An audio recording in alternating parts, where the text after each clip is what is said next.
नमामि शमीशान निर्वाणरूपं विभुं व्यापकं ब्रह्मवेदस्वरूपं निजं निर्गुणं निर्विकल्पं निरीहं चिदाकाशमाकाशवासं भजेऽहम्। हे ईशान, मैं मुक्ति स्वरूप, समर्थ, सर्वव्यापक ब्रह्म, वेद स्वरूप, निज स्वरूप में स्थित, निर्गुण, निर्विकल्प, निरीह, अनंत ज्ञान में और आकाश के समान सर्वत्र व्याप्त प्रभु को प्रणाम करता हूँ। श्री शिवाय नमस्तुभ्यम। तो आइए भक्तजनों, आज की कथा प्रारंभ करते हैं।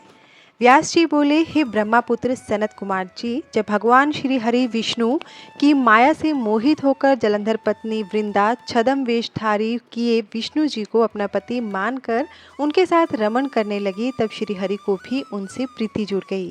सच्चाई जान लेने के बाद जलंधर के रूप में भगवान श्री हरि ने उसके साथ छल किया है। उसने अग्नि में जलकर अपने प्राणों की आहुति दे दी। तब फिर आगे क्या हुआ? भगवान विष्णु कहाँ गए? उन्होंने क्या किया? तुलसी के रूप में वृंदा का जन्म कैसे और कब हुआ? कृपया वह कथा मुझे बताइए। सनत कुमार जी बोले, हे महर्षि, मैं आपके सभी प्रश्नों का उत्तर देता हूँ। मेरी कथा सुनिए, आपकी सभी जिज्ञासाएं दूर हो जाएंगी। जब वृंदा ने विष्णु जी द्वारा ठगे जाने पर अपने शरीर का त्याग कर दिया तो भगवान विष्णु को बहुत दुख हुआ। वे वृंदा की चिता की राख को अपने शरीर पर लपेटकर इधर उधर मारे मारे फिरने लगे। इधर जब देवताओं को भगवान श्री हरि विष्णु की इस हालत के बारे में पता चला तो वे बहुत चिंतित हुए। उन्हें समझ में नहीं आ रहा था कि वे क्या करें। जगत के पालनकर्ता भगवान विष्णु को इस तरह दर दर भटकना शोभा नहीं देता। जब देवताओं को इस समस्या का कोई हल नहीं सूझा तो वे देवादिदेव भगवान शिव की शरण में गए। ब्रह्मा जी को साथ लेकर देवराज इंद्र देवताओं सहित कैलाश पर्वत पर पहुंचे। वहां उन्होंने त्रिलोकीनाथ भगवान शिव को हाथ जोड़कर प्रणाम किया और उनकी स्तुति करने लगे।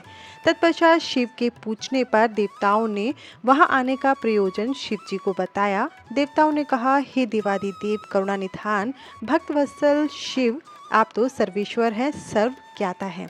इस संसार की कोई बात आपसे छिपी नहीं है। भगवान श्री हरि विष्णु ने दैत्यराज जलंधर की पत्नी वृंदा को जलंधर का रूप लेकर ठगा, परंतु उसके साथ साथ रहते श्री विष्णु की भी उनमें प्रीति हो गई और अब वे उनका वियोग सह नहीं पा रहे।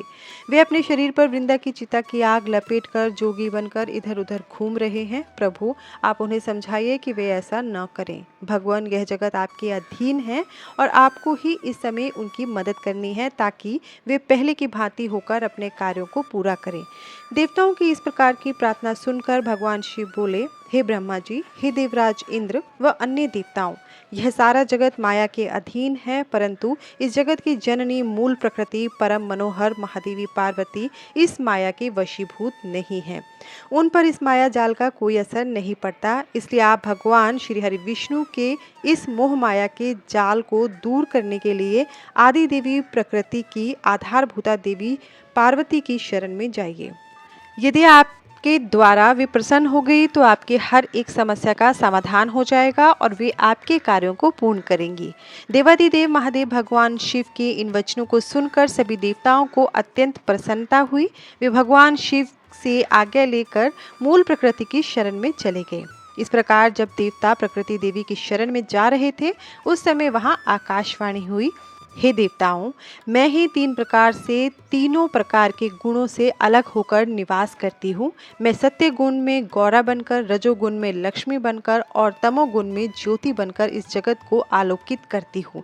इसलिए आप अपनी इच्छा पूर्ति हेतु देवी जगदम्बा की शरण में जाओ, वे अवश्य ही तुम्हारी मनोकामना पूरी करेंगी। यह आकाशवाणी सुनते ही सभी देवता गौरा, लक्ष्मी और सरस्वती को हाथ जोड़कर प्रणाम करने लगे और मन में उनकी वंदना और स्तुति करने लगे। इस प्रकार जब देवताओं ने शुद्ध हृदय से तीनों देवियों का स्मरण किया तब वे तीनों देवियां वहां प्रकट हो गई। देवियों को साक्षात अपने सामने पाकर देवता बहुत हर्षित हुए और गौरी, लक्ष्मी और सरस्वती की वंदना और पूजन अर्चन करने लगे। तब तीनों देवियों ने मुस्कुरा कर कहा, हे देवताओं, हम तीनों देवियां तुम्हारी स्तुति से बहुत प्रसन्न हैं। तुम जो कुछ चाहते हो हमें बताओ, हम तुम्हारी मनोकामना अवश्य पूर्ण करेंगे। देवियों के इस कथन को सुनकर देवताओं का प्रतिनिधित्व करते हुए देवराज इंद्र ने भगवान श्री हरि विष्णु के बारे में माँ गौरी, माँ लक्ष्मी और माँ सरस्वती को बता दिया। तब उन्होंने कुछ बीज देकर देवताओं को कहा कि ये बीज ले जाकर तुम देवी वृंदा की चिता की राख में बो दो। ऐसा करने से तुम्हारे अभिष्ट कार्यों की सिद्धि होगी। उन बीजों को लेकर देवताओं ने तीनों देवियों का धन्यवाद किया। तब देवियां वहां से अंतर्धान हो गई। तत्पश्चात ब्रह्मा जी सहित सभी देवता उस स्थान पर पहुंचे जहां देवी वृंदा ने अपने प्राणों की आहुति अग्नि में दी थी। वहां पहुंचकर उन्होंने देवी द्वारा दिए गए उन बीजों को वृंदा की चिता की राख में डाल दिया। तब उन बीजों में से कुछ दिन पश्चात धात्री, मालती और तुलसी नामक वनस्पतियां पैदा हुई। देवी सरस्वती द्वारा दिए गए बीजों से धात्री, देवी महालक्ष्मी के बीजों से मालती और देवी गौरी के बीजों से तुलसी का आविर्भाव हुआ। जैसे ही धात्री, मालती और तुलसी नामक ये स्त्री रूपी वनस्पतियां उत्पन्न हुई, भगवान श्री हरि विष्णु ने उन्हें देखा तो उन पर से माया का पर्दा हट गया और वे पहले की भांति हो गए। वे उन वनस्पतियों पर अपनी कृपा दृष्टि रखने लगे और तभी से धात्री, मालती और तुलसी नामक इन वनस्पतियों को भी विष्णु जी से विशेष अनुराग हो गया। वे भगवान श्री हरि विष्णु पुनः वैकुंठ लोक को चले गए। फिर सनत कुमार जी बोले, हे महामुने, शंखचूड़ नामक एक दैत्य था जिसका वध भगवान शिव ने स्वयं अपने हाथों से त्रिशूल मारकर किया था। अब मैं आपको उस शंखचूड़ नामक दैत्य के विषय में बताता हूँ। हे मुने, आप यह जानते ही हैं कि विधाता के पुत्र मरीचि हुए थे और उनके पुत्र कश्यप हुए। मरीचि के पुत्र कश्यप मुनि बहुत ही धार्मिक प्रवृत्ति के संत थे। वे बड़े ही धर्मात्मा और इस सृष्टि की रचना करने वाले ब्रह्मा जी की हर आज्ञा को शिरोधार्य मानकर उसका पालन किया करते थे। प्रजापति दक्ष ने उनके व्यवहार और गुणों से प्रसन्न होकर अपनी 13 कन्याओं का विवाह महर्षि कश्यप से कर दिया था। इन्हीं की संतानों से यह पूरा संसार भर गया। कश्यप मुनि की 13 पत्नियों में से एक पत्नी का नाम दनु था। दनु रूपवती, गुणवती होने के साथ साथ परम सौभाग्यवती भी थी। वह एक अत्यंत शांत साध्वी भी थी। उन्हीं दनु के अनेकों पुत्र हुए। उनका विप्रचित नाम का पुत्र बहुत ही बलशाली और पराक्रमी था। उसका भी दंभ नाम का एक पुत्र हुआ। दंभ भी अपने पिता की तरह धार्मिक विचारों को मानने वाला था। दंभ भगवान विष्णु का अनन्य भक्त था। इतना धार्मिक होने के पश्चात भी उसके कोई संतान नहीं हुई। तब वह बड़ा निराश हो गया और उसने शुक्राचार्य को अपना गुरु बना लिया। उसने उनसे कृष्ण मंत्र ग्रहण किया। तत्पश्चात दंभ पुष्कर नामक तीर्थ में चला गया और वहां 1 लाख वर्ष तक कठोर तपस्या करता रहा। उसकी इस कठोर तपस्या को देखकर सभी देवता ब्रह्मा जी को अपने साथ लेकर भगवान विष्णु के पास गए। भगवान विष्णु के पास पहुंचकर सभी देवताओं ने उन्हें आदरपूर्वक प्रणाम किया और दंभ के भीषण तप के बारे में बताया। तब सारी बातें जानकर भगवान श्री हरि बोले, हे देवताओं, मैं जानता हूँ कि दंभ मेरा अनन्य भक्त है। वह अपने मन में पुत्र प्राप्ति की कामना को लेकर पिछले 1 लाख वर्षों से मेरी कठोर तपस्या कर रहा है। मैं अवश्य ही अपने प्रिय भक्त दंभ की इच्छा पूर्ति करूंगा। आप निश्चित होकर अपने अपने स्थान को चले जाइए। भगवान श्री हरि के इन वचनों को सुनकर ब्रह्मा जी और देवराज इंद्र तथा सभी देवता उन्हें प्रणाम करके अपने अपने लोकों को चले गए। तब भगवान विष्णु भी अपने भक्त दंभ को उसकी तपस्या का फल देने के लिए पुष्कर पर गए। वहां उन्हें अपने सामने पाकर दंभ बहुत प्रसन्न हुआ और उनके चरणों में लेटकर उन्हें प्रणाम कर उनकी स्तुति करने लगा। तब श्री हरि विष्णु बोले, हे दंभ, मैं तुम्हारी इस कठोर तपस्या से बहुत प्रसन्न हूँ। तुम अपना अभीष्ट वर मांग सकते हो। आज मैं तुम्हारी हर मनोकामना पूर्ण करूँगा।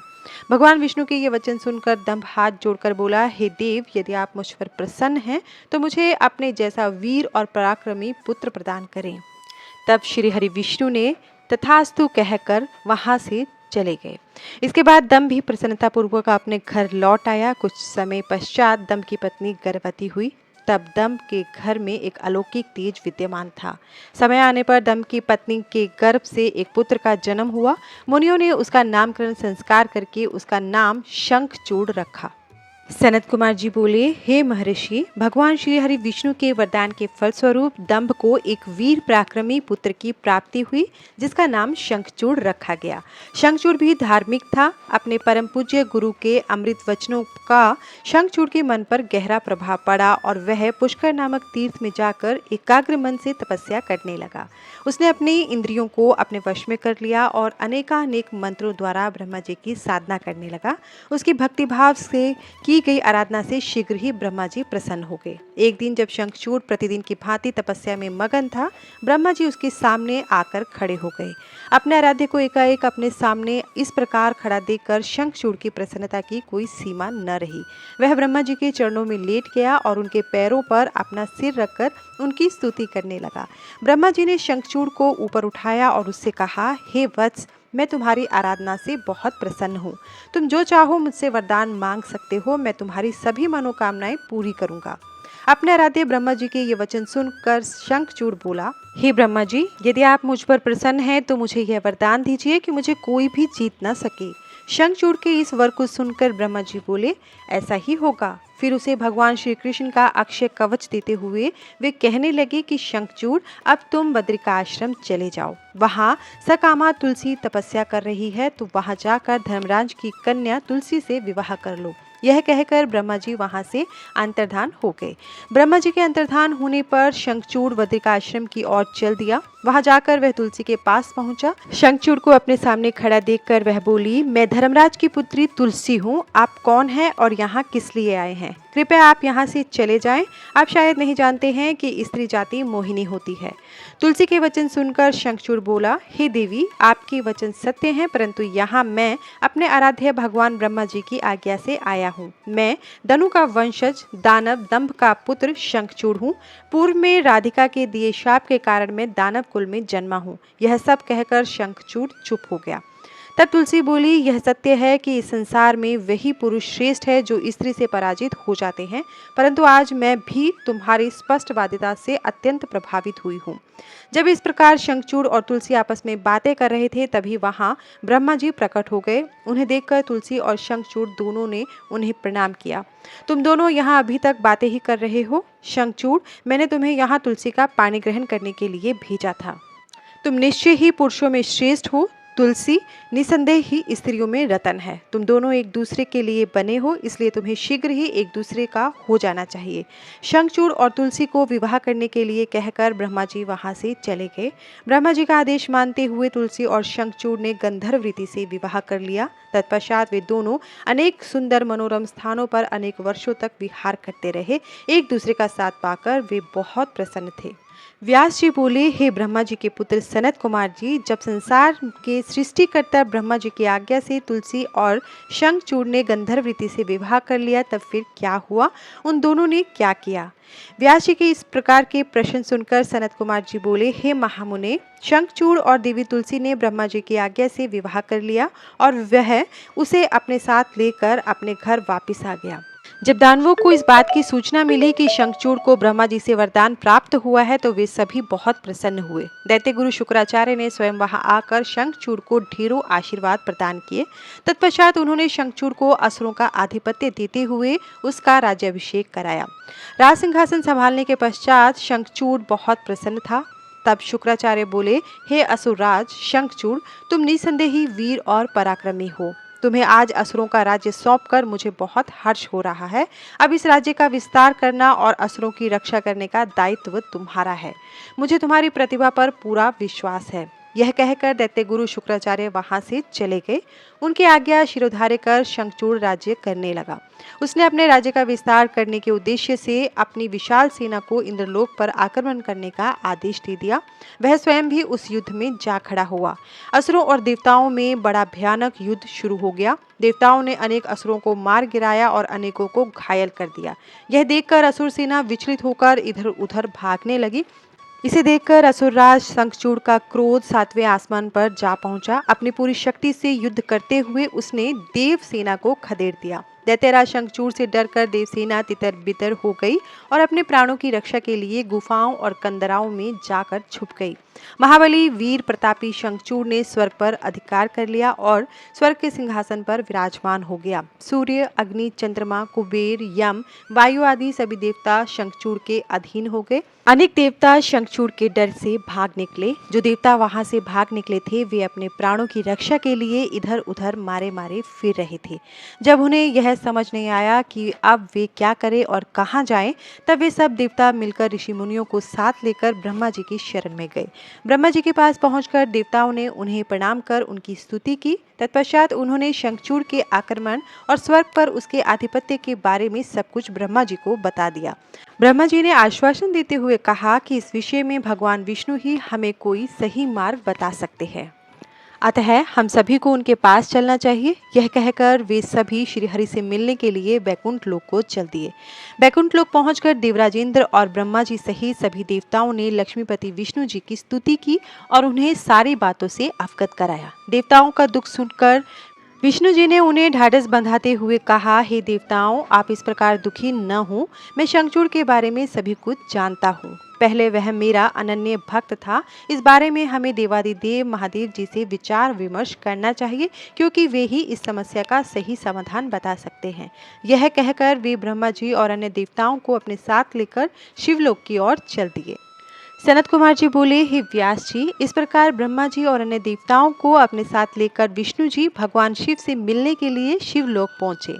वहां शिवलोक में भगवान शिव के सभी गण उन्हें घेर कर खड़े हुए थे। भगवान शिव अपनी प्रिय देवी पार्वती के साथ सिंहासन पर बैठे हुए थे। भगवान शिव ने अपने शरीर पर भस्म धारण की हुई थी।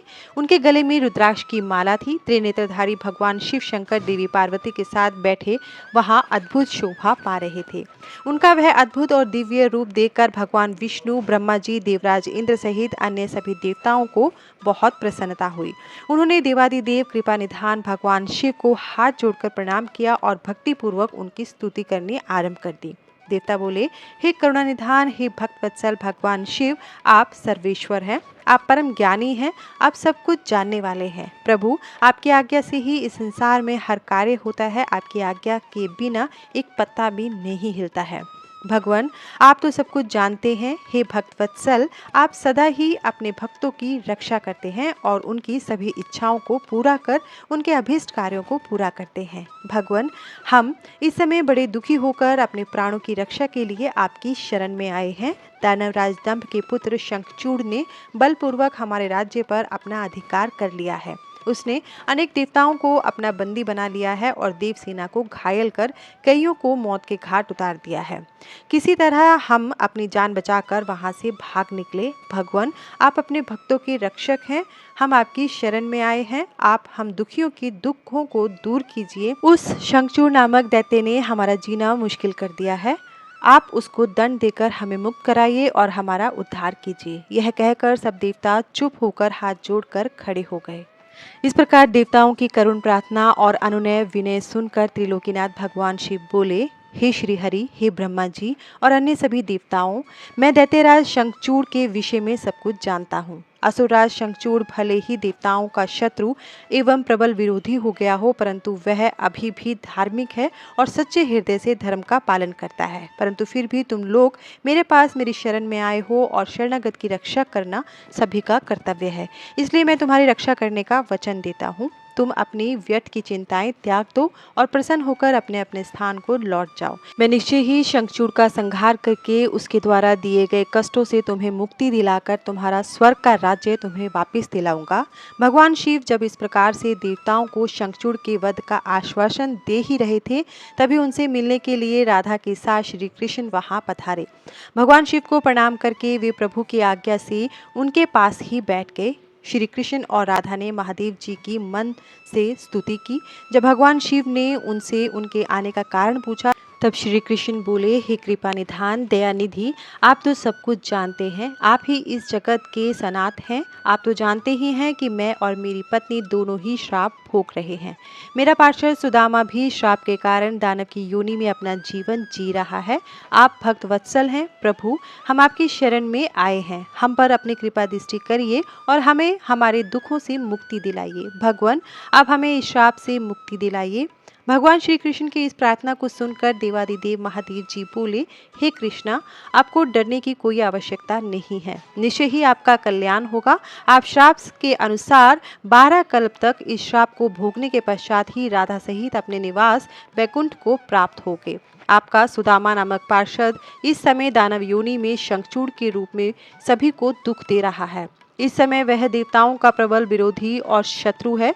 देवताओं को उसने बहुत कष्ट दिया है, उनका राज्य छीनकर उन्हें बंदी बना लिया है। तब भगवान शिव बोले कि मैं आपके दुखों और कष्टों को समझता हूँ, अब आपको चिंता करने की कोई आवश्यकता नहीं है, अतः सब कुछ भुला दो। तब उन्होंने ब्रह्मा जी और श्री हरि विष्णु को आदेश दिया कि वे वहां जाकर अन्य देवताओं को समझाएं कि वे निश्चित हो जाएं। मैं उनकी इच्छा अवश्य पूरी करूंगा और उन्हें शंखचूड़ के भय से मुक्ति दिलाऊंगा। भगवान शिव के ये अमृत वचन सुनकर श्री कृष्ण, राधा, ब्रह्मा जी सहित श्री हरि विष्णु को बहुत संतोष हुआ। तब वे उन्हें हाथ जोड़कर प्रणाम करने लगे। तत्पश्चात भगवान शिव से आज्ञा लेकर सभी प्रसन्नता पूर्वक अपने अपने स्थान को चले गए।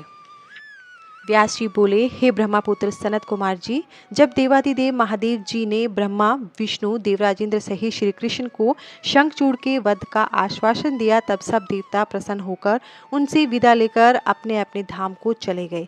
तब आगे क्या हुआ, भगवान शिव ने क्या किया? व्यास जी का प्रश्न सुनकर सनत कुमार जी बोले, हे महामुने, भगवान शिव के आश्वासन देने पर कि वे असुरराज शंखचूड़ का वध करेंगे, सभी देवता अपने अपने स्थान को चले गए। तब भगवान शिव ने विचार किया कि क्या किया जाना चाहिए। तत्पश्चात उन्होंने गंधर्वराज चित्ररथ पुष्पदंत को स्मरण किया। स्मरण करते ही पुष्पदंत तुरंत वहां शिव जी के सामने उपस्थित हो गए। पुष्पदंत ने हाथ जोड़कर महादेव जी को प्रणाम किया और उनकी स्तुति की। तत्पश्चात पुष्पदंत हाथ जोड़कर बोले, हे देवादिदेव, कृपा निधान, करुणा निधान, मेरे लिए क्या आज्ञा है? मैं आपकी आज्ञा शिरोधार्य कर उसे यथाशीघ्र ही पूरा करूंगा। यह सुनकर भगवान शिव ने पुष्पदंत को अपना दूत बनाकर शंखचूड़ के पास भेजा। अपने आराध्य भगवान शिव की आज्ञा पाकर पुष्पदंत तुरंत ही वहां से असुरराज शंखचूड़ के नगर की ओर चल दिया। पुष्पदंत शंखचूड़ के नगर पहुंचकर उनसे मिला और बोला, हे असुरराज, मैं त्रिलोकीनाथ भगवान शिव का दूत बनकर उनका संदेश लेकर आपके पास आया हूँ। उन्होंने कहा है कि आप यथाशीघ्र देवताओं को उनका राज्य वापस सौंप दें, अन्यथा भगवान शिव के साथ युद्ध करें। युद्ध में उनके हाथों आपका वध निश्चित है। मैंने भगवान शिव के सभी वचन आपसे कह दिए हैं। आप जो संदेश उन्हें देना चाहते हैं मुझे बता दें, मैं आपका संदेश भगवान शिव तक पहुंचा दूंगा। पुष्पदंत नामक दूत की बातें सुनकर असुरराज शंखचूड़ बोला, हे मूर्ख दूत, क्या तुम मुझे बेवकूफ़ समझते हो? जाकर अपने स्वामी से कह दो कि मैं देवताओं को उनका राज्य वापस नहीं करूंगा। मैं वीर हूँ, युद्ध से नहीं डरता। अब शिव और मेरा सामना युद्ध भूमि में ही होगा। असुरराज शंखचूड़ के ऐसे वचन सुनकर पुष्पदंत मन ही मन क्रोध की सारी सीमाएं पार कर गया, परंतु अपने स्वामी की आज्ञा के बिना वह कुछ नहीं करना चाहता था, इसलिए चुपचाप वापस शिवजी के पास लौट गया। ब्रह्मापुत्र सनत कुमार जी बोले, हे महर्षि, जब भगवान शिव का पुष्पदंत नामक दूत शंखचूड़ की नगरी से वापस आया तो उसने कैलाश पर्वत पर पहुंचकर भगवान शिव को असुरराज शंखचूड़ द्वारा कही गई सभी बातें बता दी। तब दूत के इन वचनों को सुनकर भगवान शिव को बहुत क्रोध आया। भगवान शिव ने अपने वीर साहसी गणों और अपने दोनों पुत्रों कार्तिकेय और गणेश जी को बुलाया। उन्होंने भद्रकाली सहित अपनी पूरी गण सेना को युद्ध के लिए तैयार होने की आज्ञा प्रदान की। भगवान शिव की आज्ञा के अनुसार उनके वीरगणों और पुत्रों ने युद्ध की सभी तैयारियां अतिशीघ्र पूरी की और आकर इस बात से भगवान शिव को अवगत कराया। तब त्रिलोकीनाथ भगवान शिव ने अपनी देव सेना और गणों के साथ दैत्यराज शंखचूड़ की नगरी की ओर प्रस्थान किया। पूरी शिव सेना प्रसन्न मन से भगवान शिव की जय जयकार करती हुई आगे बढ़ रही थी। उनके प्रिय पुत्र गणेश और कार्तिकेय सेना के अधिपति के रूप में अपनी सेना का नेतृत्व कर रहे थे। भगवान शिव की सेना में 8 भैरव, 8 वसु, 11 रुद्र और 12 सूर्य भी सम्मिलित थे। अग्नि, चंद्रमा, विश्वकर्मा, अश्विनी कुमार, कुबेर, यम, नैऋति, नलकुबर, वायु, वरुण, बुध और मांगलिक ग्रह नक्षत्र भी भगवान शिव की सेना का शोभा बढ़ा रहे थे। उनकी सेना में देवी भद्रकाली, जिनकी 100 भुजाएं थी, अपने पार्षदों के साथ युद्ध भूमि की ओर प्रस्थान कर रही थी। भद्रकाली देवी की जीभ 1 योजन लंबी और चलायमान थी। उनके हाथों में शंख, चक्र, गदा, पद्म, खड्ग, चर्म, धनुष बाण आदि अनेकों वस्तुएं थी। भद्रकाली देवी के एक हाथ में 1 योजन का गोल खप्पर, एक में आकाश को स्पर्श करने वाला लंबा त्रिशूल तथा अनेक शक्तियां विद्यमान थी। देवी भद्रकाली का अनुसरण करते हुए उनके साथ 3 करोड़ योगिनी, 3 करोड़ डाकनियां भी थी, जो अपनी सेना को साथ लेकर शंखचूड़ की असुर सेना को मजा चखाने के लिए पूरे जोरों शोरों के साथ चल रही थी। इस प्रकार त्रिलोकीनाथ भगवान शिव की विशाल सेना जिसमें हजारों वीर बलशाली गण विद्यमान थे, पूरे मनोयोग के साथ युद्ध भूमि की ओर बढ़ रही थी। तब भगवान शिव ने अपनी सेना को एक वट वृक्ष के नीचे कुछ देर विश्राम करने के लिए कहा और स्वयं भी उसी वट वृक्ष के नीचे आसन लगाकर बैठ गए। उधर दूसरी ओर जब भगवान शिव का दूत पुष्पदंत असुरराज शंखचूड़ के पास से वापस लौट गया था, तब असुरराज शंखचूड़ भी अपने मन में युद्ध करने का निश्चय करके अपनी प्रिय पत्नी देवी तुलसी के पास पहुंचा। वहां उसने तुलसी को बताया कि हे देवी, अब मुझे कल सुबह युद्ध के लिए प्रस्थान करना है। यह सुनकर देवी तुलसी रोने लगी। शंखचूड़ ने उन्हें ढाढ़स बंधाया और कहा कि वीरों की पत्नियां रोकर नहीं बल्कि हंसकर उन्हें विदा करती हैं। यह सुनकर तुलसी ने अपनी आंखों के आंसू पोंछ लिए। प्रातःकाल जागकर असुरराज शंखचूड़ ने अपने राज दरबार का उत्तरदायित्व अपने पुत्र को सौंप दिया और देवी तुलसी से पुत्र की सहायता करने के लिए कहा।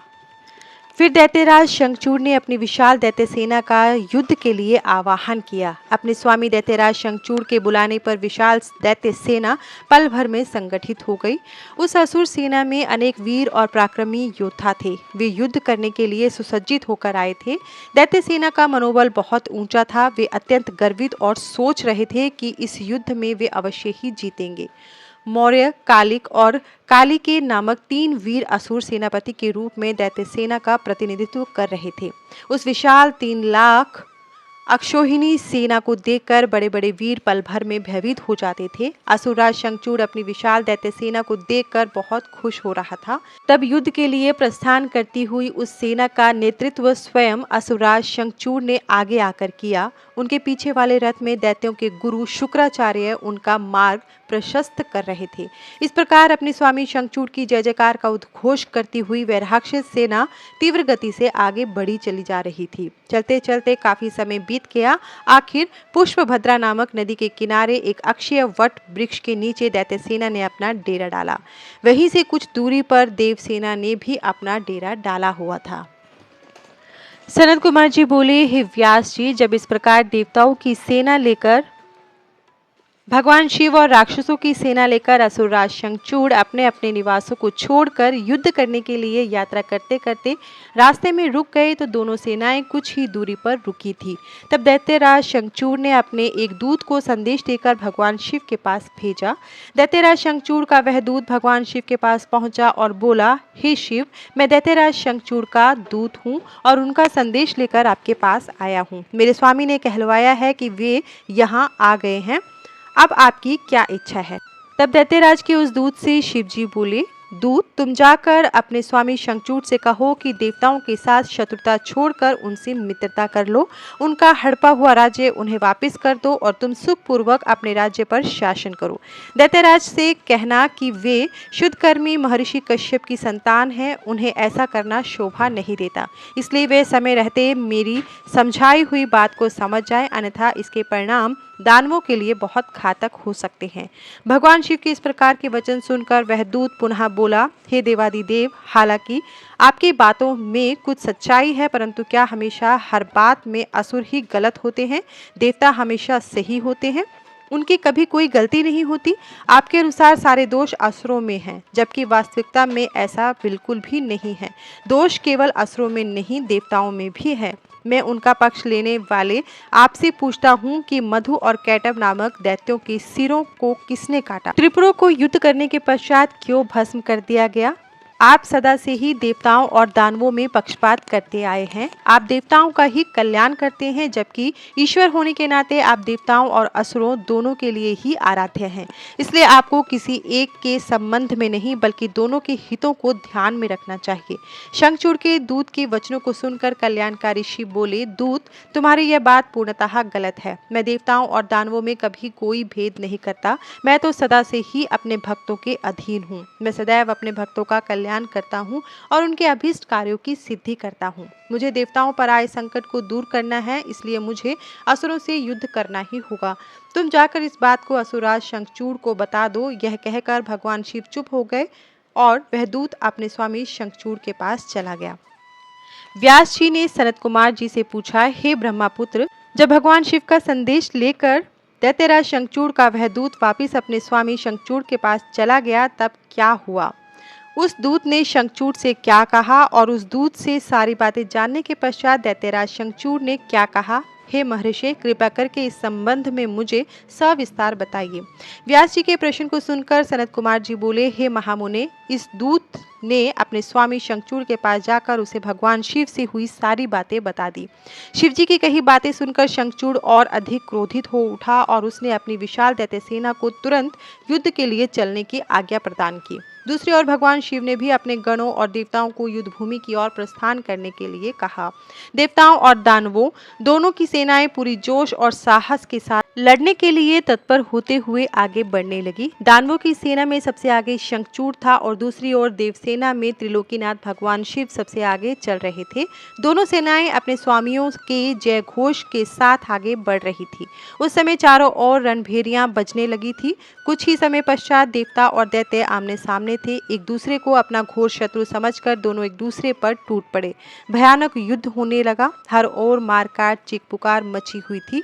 युद्ध का दृश्य अत्यंत हृदय विदारक था। भगवान श्री हरि विष्णु के साथ दंभ, कलासुर के साथ कालका, गोकर्ण के साथ हुताशन तो कालंबिक के साथ वरुण देव का युद्ध होने लगा। सब युद्ध करने में मगन थे, परंतु भगवान शिव तथा देवी भद्रकाली अभी तक ऐसे ही बैठे थे। उन्होंने युद्ध करना शुरू नहीं किया था। उधर दैत्यराज शंखचूड़ भी युद्ध का दृश्य देख रहा था। उस समय युद्ध अपने चरम पर था। दोनों सेनाएं घमासान युद्ध कर रही थी। सभी बड़ी वीरता से लड़ रहे थे और युद्ध में अनेक प्रकार के आयुधों का प्रयोग कर रहे थे। कुछ ही देर में पृथ्वी कटे मरे और घायल योद्धाओं से भर गई। सनत कुमार जी बोले, हे व्यास जी, इस प्रकार देवताओं और दानवों में बड़ा भयानक विनाशकारी युद्ध चल रहा था। धीरे धीरे दानव देवताओं पर भारी पड़ने लगे।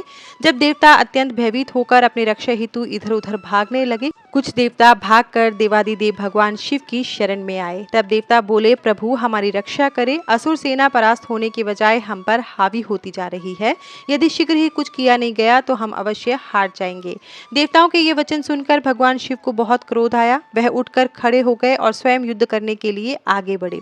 युद्ध स्थल में पहुंचते ही उन्होंने असुरों की अक्षौहिणी सेना का नाश कर दिया। देवी भद्रकाली भी अनेक दैत्यों को मार मार कर उनका रक्त पीने लगी। इस प्रकार असुरों को युद्ध में कमजोर पड़ता देखकर देवताओं में एक नई जान आ गई।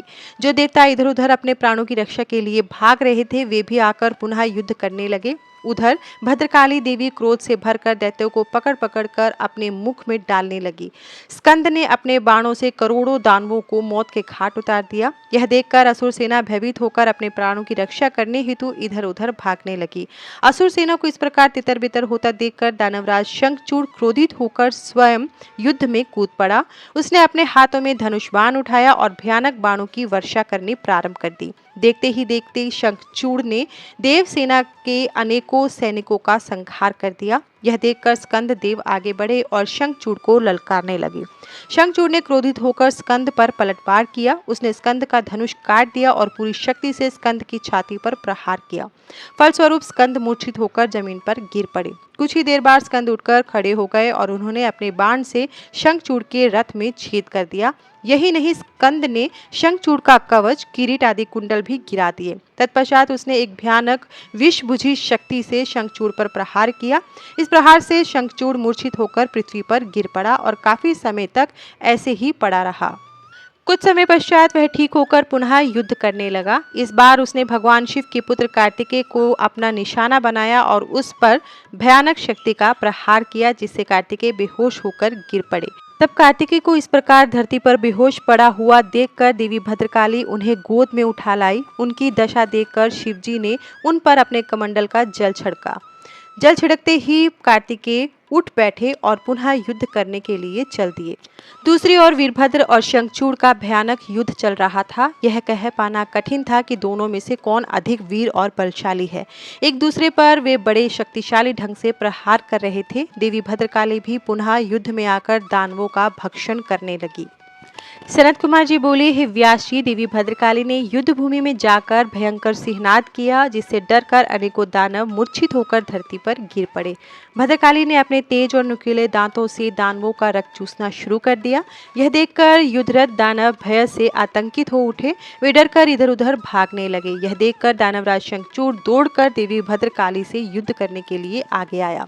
शंखचूड़ को सामने खड़ा देखकर भद्रकाली ने प्रलय अग्नि के समान भयंकर बाणों की वर्षा करनी शुरू कर दी, परंतु शंखचूड़ ने वैष्णव नामक अस्त्र से उस वर्षा को शांत किया। देवी भद्रकाली ने उसके जवाब में नारायण अस्त्र चलाया, परंतु शंखचूड़ हाथ जोड़कर उस अस्त्र को प्रणाम करने लगा, जिससे वह नारायण अस्त्र वहीं शांत हो गया।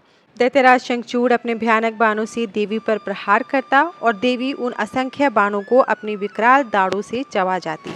इस प्रकार देवी और शंखचूड़ में भयानक संग्राम होने लगा। तभी क्रोधित भद्रकाली ने पाशुपत नामक ब्रह्मास्त्र उठा लिया, परंतु तभी आकाशवाणी हुई कि अभी दैत्येंद्र की मृत्यु का समय नहीं आया है और इसकी मृत्यु आपके हाथों से नहीं लिखी है।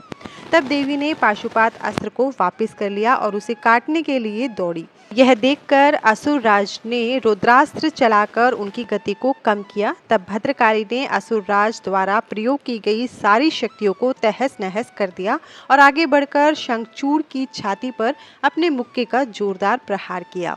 इस प्रकार से शंखचूड़ बेहोश होकर धरती पर गिर पड़ा, लेकिन कुछ देर के पश्चात ही वह पुनः उठकर भद्रकाली देवी से युद्ध करने लगा। तब देवी ने उसे कसकर पकड़ लिया और चारों ओर घुमाकर धरती पर फेंक दिया। शंखचूड़ कुछ देर तक ऐसे ही पड़ा रहा। तब देवी ने अन्य दानवों का वध करना शुरू कर दिया। शंखचूड़ चुपचाप उठा और जाकर अपने रथ पर धीरे से बैठ गया। दूसरी ओर कुछ देवताओं ने भगवान शिव के पास जाकर उन्हें भद्रकाली और शंखचूड़ के इस भयानक युद्ध के बारे में बताया। ये सारी बातें सुनकर त्रिलोकीनाथ भगवान शिव स्वयं युद्ध करने के लिए आगे बढ़े। जब कल्याणकारी सर्वेश्वर देवादिदेव भगवान शिव अपने वाहन नंदीश्वर पर चढ़कर युद्ध स्थल पर पधारे तो उन्हें देखकर असुरराज शंखचूड़ ने उनका अभिवादन किया। तत्पश्चात शंखचूड़ अपने विमान पर चढ़ गया और भगवान शिव से युद्ध करने की तैयारी करने लगा। उसने अपना रक्षा कवच पहना और युद्ध करने के लिए अपने हाथ में धनुष बाण उठा लिया। वह पूरे उत्साह के साथ भगवान शिव पर दिव्यास्त्रों का प्रहार कर रहा था। इस प्रकार त्रिलोकीनाथ भगवान शिव और असुरराज शंखचूड़ का भयानक युद्ध 100 वर्षों तक निरंतर चलता रहा। महावीर और पराक्रमी शंखचूड़ ने अनेक शक्तिशाली बाणों और असंख्य मायावी अस्त्र शस्त्रों का प्रयोग शिवजी पर किया, परंतु परमेश्वर शिव ने उन सबको पल भर में काट दिया। भगवान शिव ने क्रोधित होकर उस पर पुनः प्रहार किया। यह देखकर शंखचूड़ ने चतुराई से काम लेते हुए मन में सोचा कि यदि मैं भगवान शिव के वाहन को ही नुकसान पहुंचा दूं तो वे पल भर में ही जमीन पर आ गिरेंगे और इस प्रकार मैं उन पर झपट कर उन्हें अपने वश में कर लूंगा। यह विचार मन में आते ही शंखचूड़ ने शिवजी के वाहन नंदीश्वर के सिर पर तलवार से वार किया, परंतु देवादिदेव ने क्षण मात्र में ही उस तलवार के 2 टुकड़े कर दिए। अपने प्रिय नंदीश्वर को युद्ध में निशाना बनता देखकर उनके सब्र का बाण टूट गया और उन्होंने अपने तेज बाणों से दैत्यराज की ढाल को भी काट दिया। जब तलवार और ढाल दोनों ही खराब हो गए तब शंखचूड़ ने अपनी गदा से युद्ध लड़ना आरंभ कर दिया, परंतु गदा का भी हाल वही हुआ जो तलवार और ढाल का हुआ था। तभी देवी भद्रकाली वहां पहुंचकर राक्षसों को मारने काटने लगी। देखते ही देखते उन्होंने अनेक वीर दैत्यों का संहार कर दिया, कईयों का रक्त चूस लिया और बहुतों को अपने मुख में डालकर जिंदा ही निगल लिया। अपनी विशाल दैत्य सेना का इस प्रकार सर्वनाश होता देखकर शंखचूड़ को अत्यधिक पीड़ा हुई। उसका दर्द तब और बढ़ गया जब उसने अपने साहसी वीर राक्षसों को प्राण बचाने के लिए जहां तहां भागते हुए देखा। अपनी विशाल सेना का इस प्रकार संहार होता देखकर असुरराज शंखचूड़ अत्यंत क्रोधित होकर निरंतर उन पर अस्त्रों का प्रहार करने लगा। तत्पश्चात उसने अपनी माया का प्रयोग करते हुए सभी देवताओं सहित देवादिदेव महादेव को भयभीत करने का प्रयास किया, परंतु इस जगत के स्वामी को इस प्रकार भला कोई डरा सकता है क्या? देवादिदेव महादेव जी उसकी माया से तनिक भी भयभीत नहीं हुए और उन्होंने शंखचूड़ पर अनेक दिव्य शक्तियों से प्रहार किया, जिनके फलस्वरूप शंखचूड़ की माया पल भर में ही लुप्त हो गई। क्रोधित महादेव जी ने दैत्येंद्र का वध करने के लिए अपने हाथ में त्रिशूल उठा लिया। जैसे ही वे त्रिशूल का प्रहार करने आगे बढ़े तभी उन्हें एक आकाशवाणी सुनाई दी, जो कि सिर्फ शिवजी के लिए ही थी। आकाशवाणी बोली, हे कल्याणकारी शिव, आप तो सर्वेश्वर हैं, इस जगत के स्वामी हैं। आपकी आज्ञा के बिना तो इस जगत में कुछ हो ही नहीं सकता। भगवान, आप इस तुच्छ राक्षस का वध करने के लिए त्रिशूल का प्रयोग क्यों कर रहे हैं? इसे मारना आपके लिए बहुत ही आसान है। भगवान, आप तो सब वेदों के परम ज्ञाता हैं और सब कुछ जानते हैं। जब तक शंखचूड़ के पास भगवान विष्णु का कवच और पतिव्रता स्त्री है, तब तक शास्त्रानुसार वह अवध्य है। आकाशवाणी सुनते ही भगवान शिव ने अपने त्रिशूल को तुरंत ही रोक लिया और मन में श्री हरि विष्णु का स्मरण किया। श्री हरि अगले ही क्षण हाथ जोड़े उनके सामने उपस्थित हो गए। तब शिवजी ने विष्णु जी को इस संकट को दूर करने का आदेश दिया। भगवान विष्णु ने तुरंत एक ब्राह्मण का वेश धारण किया और भिक्षा मांगने के लिए दैत्यराज शंखचूड़ के पास पहुंच गए। वहां पहुंचकर विष्णु जी ने भिक्षा मांगी। तब शंखचूड़ ने पूछा, हे ब्राह्मण देव, आपको क्या चाहिए? मैं अवश्य ही दूंगा, परंतु पहले यह बताइए तो सही कि आप क्या चाहते हैं। तब ब्राह्मण का रूप धारण किए हुए विष्णु जी बोले कि पहले प्रतिज्ञा करो कि मैं जो मांगूंगा तुम मुझे दोगे। इस प्रकार जब शंखचूड़ ने ब्राह्मण को उसकी इच्छित वस्तु देने का वचन दे दिया, तब विष्णु जी ने उससे उसका कवच मांग लिया। कवच लेने के पश्चात वे ब्राह्मण के रूप में ही दैत्यराज की पत्नी देवी तुलसी के पास गए। मायावी विष्णु जी देवताओं के कार्य को पूरा करने के लिए देवी तुलसी के साथ भक्ति पूर्वक विहार करने लगे। दूसरी ओर जब भगवान शिव को अपनी दिव्य अलौकिक शक्ति द्वारा इस बात का ज्ञान हुआ कि शंखचूड़ की रक्षा करने वाला कवच और उसकी पतिव्रता स्त्री की शक्ति अब उसके साथ नहीं रही, तो तुरंत ही उन्होंने अपना विजय नामक त्रिशूल उठा लिया और पूरी शक्ति से उस त्रिशूल का प्रहार दैत्यराज पे किया। उस दिव्य त्रिशूल के प्रहार से पल भर में ही शंखचूड़ के प्राण पखेरु उड़ गए। दैत्यराज शंखचूड़ के मरते ही आकाश में दुंदुभियां बजने लगी, चारों दिशाओं में मंगल गान होने लगे और भगवान शिव पर आकाश से फूलों की वर्षा होने लगी। वहां उपस्थित सभी देवता भगवान शिव की स्तुति करने लगे और उनको धन्यवाद कहने लगे। असुरराज शंखचूड़ भी भगवान शिव के हाथों मृत्यु को प्राप्त होकर अपने श्राप से मुक्त हो गया। उसकी हड्डियों से एक विशेष शंख की जाति बनी। उस शंख में रखा गया जल अत्यंत शुद्ध माना जाता है और उसका प्रयोग देवताओं पर जल चढ़ाने के लिए और घरों को शुद्ध करने के लिए किया जाता है। वह जल देवी लक्ष्मी और श्री हरि विष्णु को बहुत प्रिय है, परंतु इस जल को भगवान शिव की पूजा में प्रयोग नहीं किया जाता। इस प्रकार दैत्यराज शंखचूड़ के वध के पश्चात कल्याणकारी भगवान शिव प्रसन्नता पूर्वक नंदीश्वर पर आरूढ़ होकर देवी भद्रकाली, कुमार कार्तिकेय और गणेश सहित अपने अनेकों गणों को साथ लेकर पुनः अपने निवास कैलाश पर्वत की ओर चल दिए। तत्पश्चात अन्य देवता भी प्रसन्न हृदय से अपने लोकों को चले गए। व्यास जी बोले, हे सनत कुमार जी, भगवान विष्णु ने पतिव्रता तुलसी को किस प्रकार अपने अधीन कर लिया?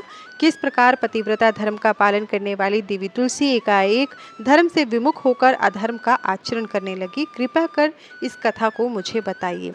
व्यास जी के प्रश्न को सुनकर सनत कुमार जी बोले, हे महामुने, देवताओं के हित का सदा ध्यान रखने वाले भगवान विष्णु ने अपने आराध्य भगवान शिव की आज्ञा पाकर उनके द्वारा बताए गए कार्यों को पूर्ण करना अपना ध्येय माना। तब तुरंत वे ब्राह्मण का वेश धरकर शंखचूड़ से उसका कवच ले आए। तत्पश्चात वे अतिशीघ्र दैत्यराज शंखचूड़ के नगर की ओर चल दिए। भगवान विष्णु ने दैत्येंद्र के नगर के समीप पहुंचने से पहले ही अपना रूप बदल लिया।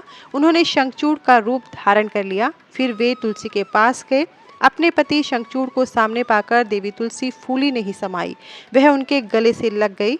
उनकी आंखों से अश्रुधारा बही जा रही थी। उसने अपने स्वामी को सिंहासन पर बैठाकर उनके चरणों को धोया और युद्ध का समाचार पूछा।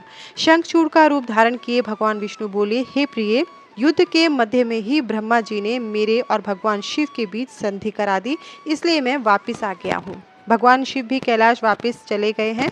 यह कहकर उन्होंने देवी तुलसी की जिज्ञासा को शांत कर दिया। तत्पश्चात शंखचूड़ बने भगवान विष्णु तुलसी के साथ आनंद पूर्वक रमण करने लगे, परंतु झूठ की हांडी रोज नहीं चढ़ती।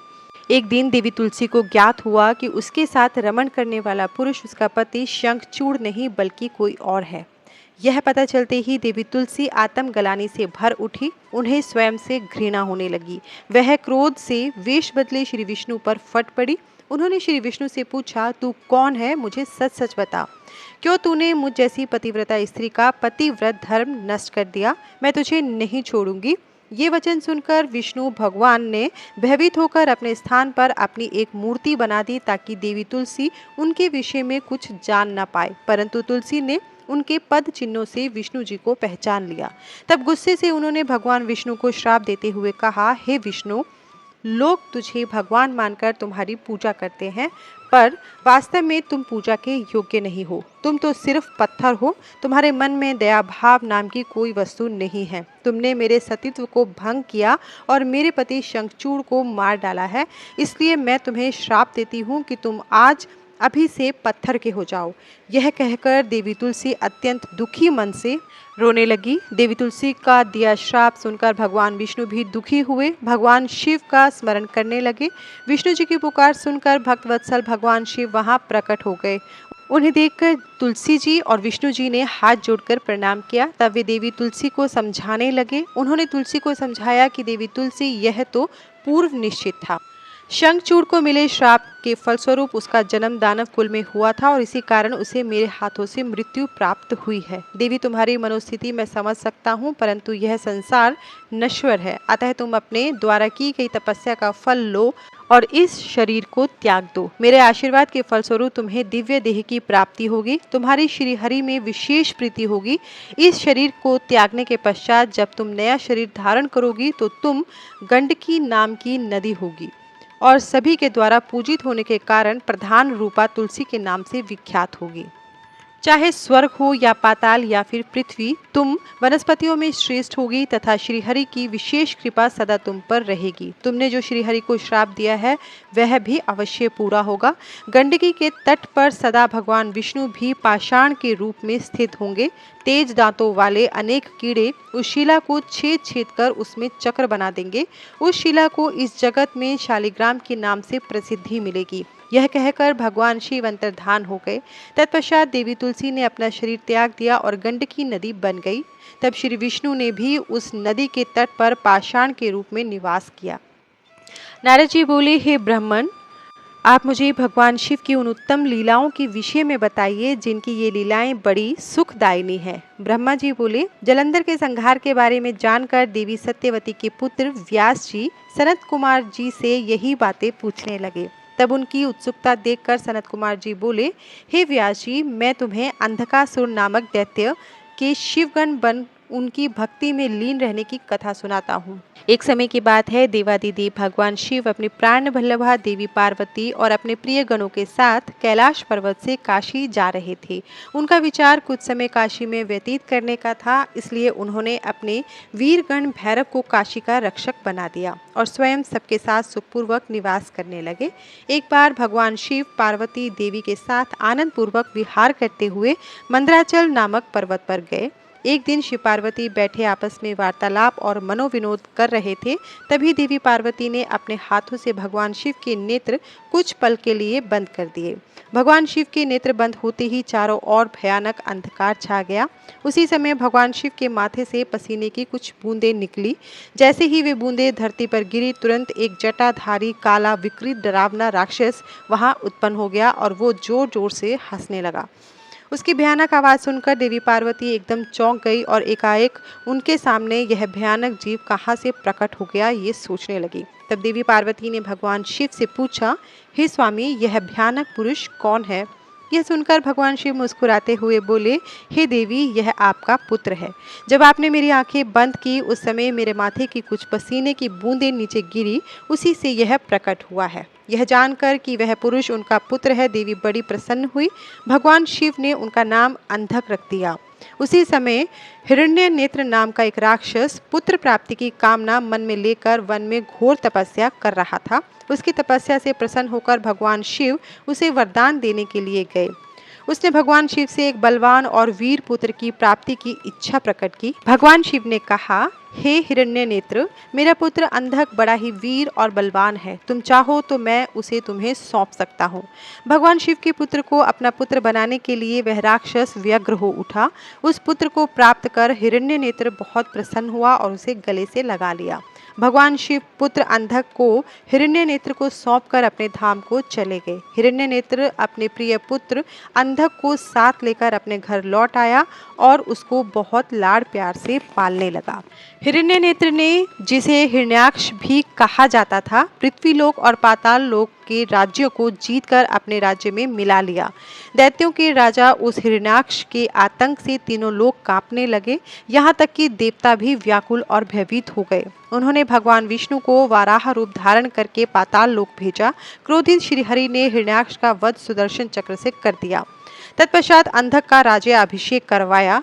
सभी देवता भयमुक्त होकर बड़े प्रसन्न हुए और भगवान विष्णु की जय जयकार करने लगे। भगवान श्री हरि विष्णु आशीर्वाद देकर अपने वैकुंठ धाम को चले गए। अपने भाई हिरण्याक्ष के वध का समाचार पाकर उसका भाई हिरण्यकश्यपु क्रोधित हो उठा और उसने भगवान विष्णु से वैर बांध लिया। वराह रूपधारी श्री हरि विष्णु द्वारा अपने भाई हिरण्याक्ष का संहार किए जाने से हिरण्यकश्यपु बहुत दुखी और क्रोधित तो था ही, अतः उसने अपनी असुर सेना को देवताओं का संहार करने की आज्ञा दी तथा अपनी विष्णु भक्त प्रजा को भी दंड देने के लिए कहा। तब आज्ञा पाकर स्वामी भक्त असुरों ने देवलोक का विनाश कर दिया। उनके आतंक से देवता स्वर्ग छोड़कर भाग खड़े हुए। हिरण्यकशिपु के राज्य में उसकी प्रजा को बहुत डराया जाता था। सबने भक्ति का मार्ग छोड़ दिया था। विष्णु भक्तों की खैर नहीं थी। एक दिन हिरण्यकशिपु अपने मृत भाई हिरण्याक्ष को जलांजलि देकर उसकी स्त्री और बच्चों से मिला और उन्हें सांत्वना दी।